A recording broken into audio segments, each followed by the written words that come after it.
Hi, my name is Jennene Alexander. I teach at Monroe Junior Senior High School in Monroe, Ohio. This presentation is mainly for Spanish 1, both 8th grade and high school.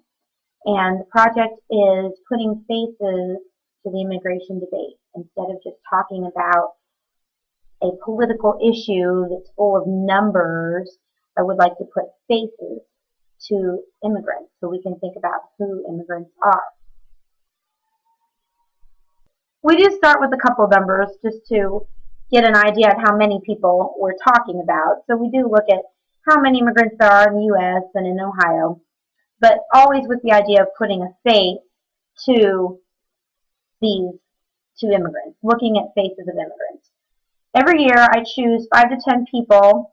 I usually get them from the 100 most influential people list from Time magazine. Sometimes I do need to choose somebody else, such as Leo Manzano. I'm looking for a balance of men and women, different careers, and countries of origin. That's why I added Leo this year, because I needed an athlete. These people stay with us throughout Hispanic Heritage Month, and we learn whatever concepts we're covering in class, always in the context of these people, these Hispanos Influyentes. Of course, when we're throwing around the word Hispanos, the first thing we need to learn is, what does Hispanic mean? What does Latino mean? Which word do we prefer? I look to Lorena Mora Mauri of MujerLatinaToday.com. When she talks about using the word Hispano or Latino, she indicates that she actually uses both words, Hispanic, Latino, because some people prefer one word, some people prefer another word, and that way we're being even more inclusive by using both terms. So that's actually what we end up using in class.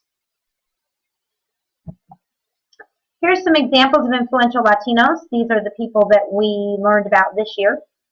Alfonso Cuarón is a movie director. Of course, he's an Oscar winner.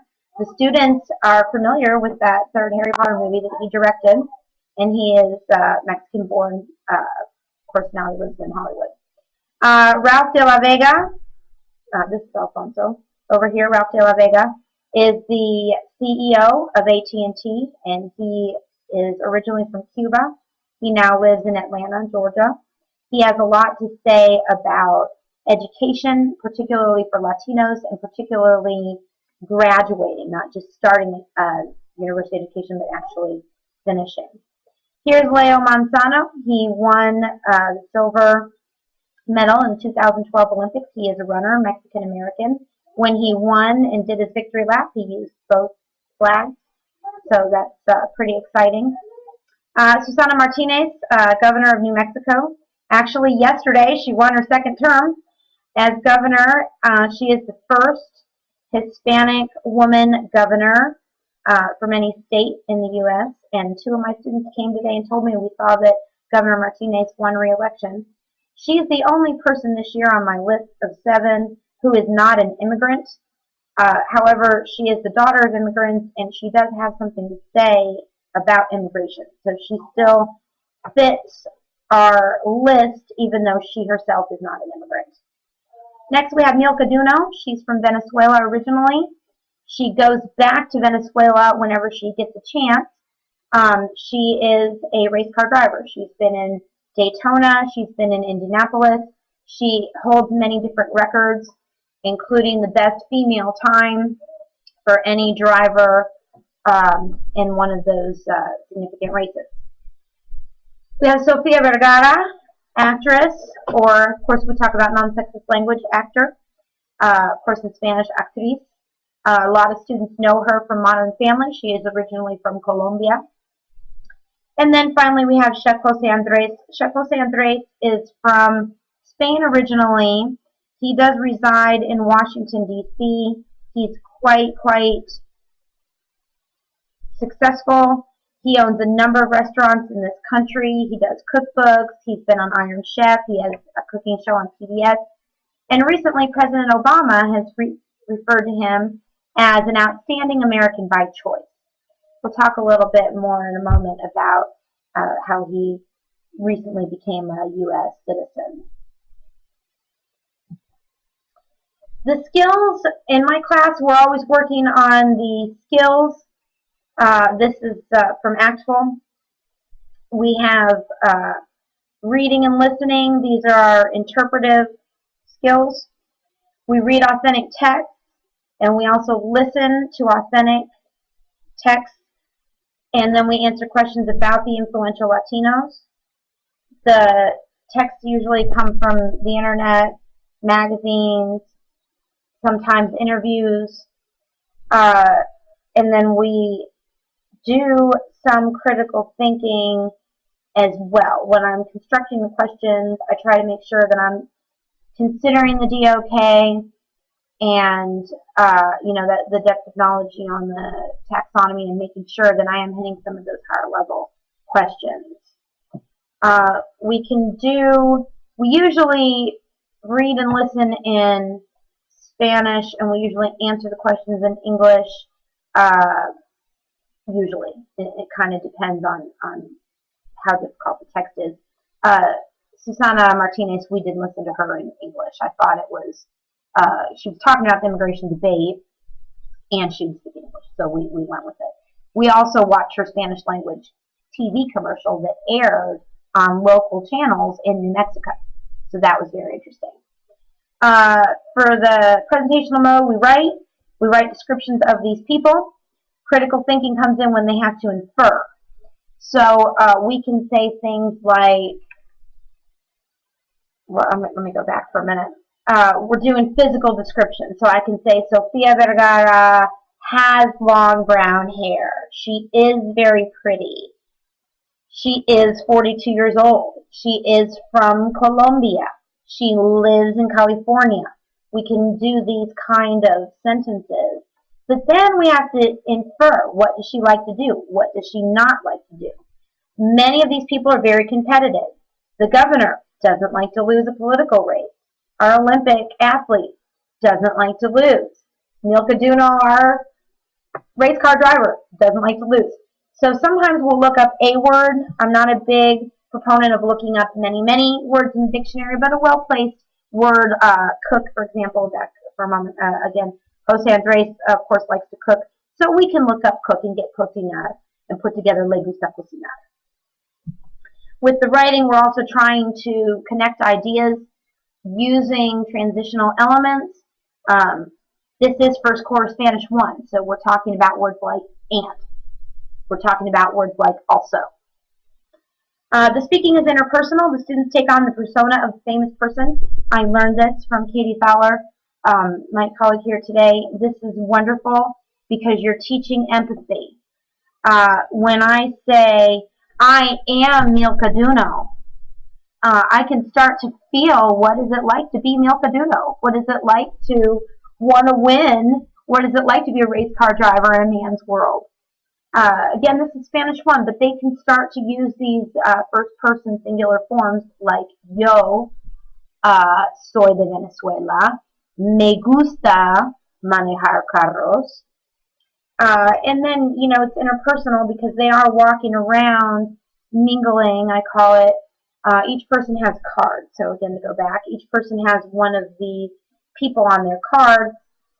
And so they are they're asking questions in the second person, answering questions in the first person.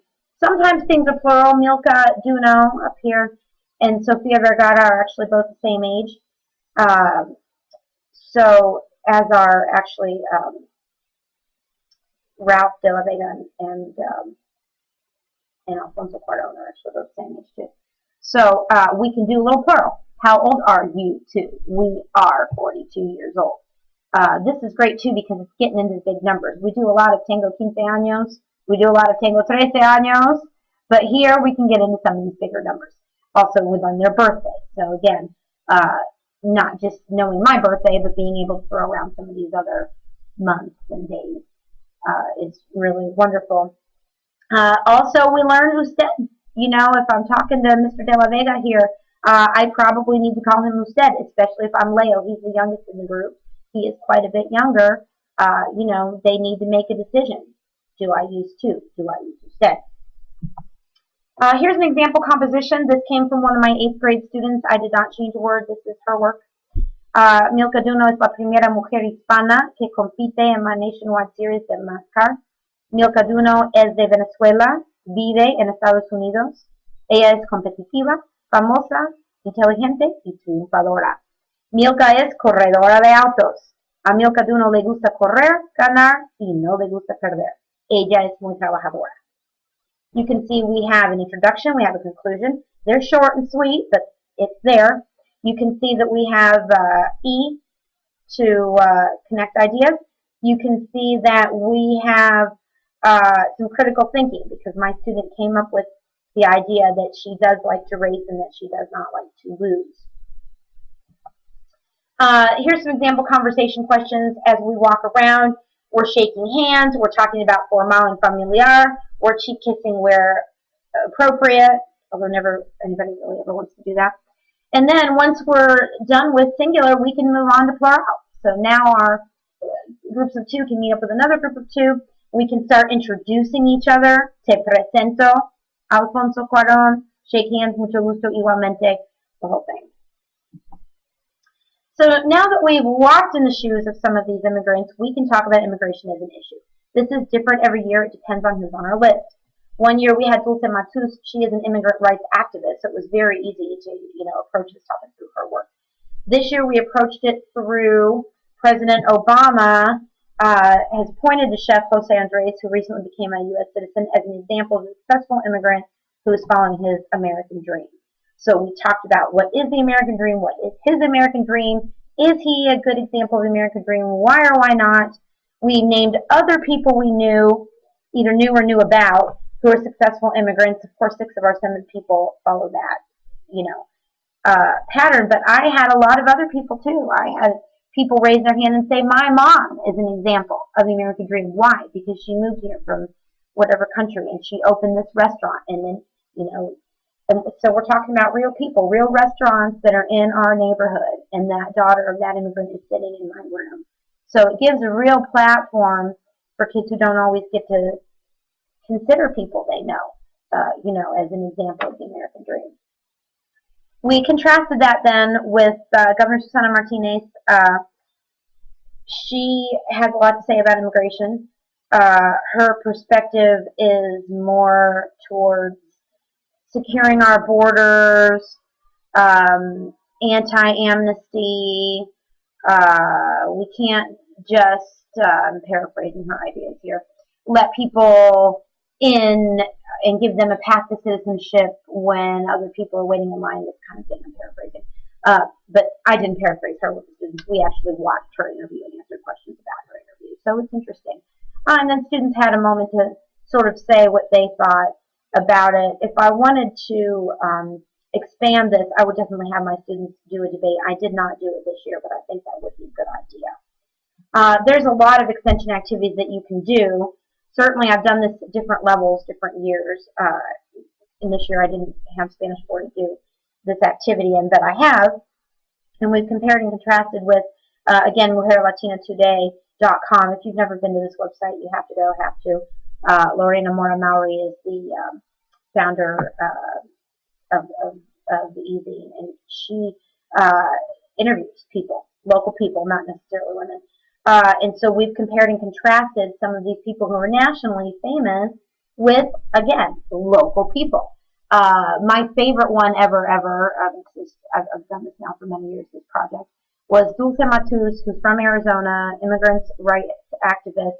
We compared her with a young lady from Cincinnati who is, she's originally from Mexico. She was a dreamer for a long time, and now she's a math teacher.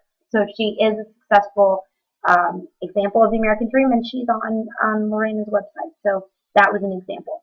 And then, of course, everything we grade using the ACTFL performance rubrics. All the skills, all the activities, the whole thing. And then we conclude with an IPA, which we are using at my school now for grading purposes. Thank you for listening. Hasta luego.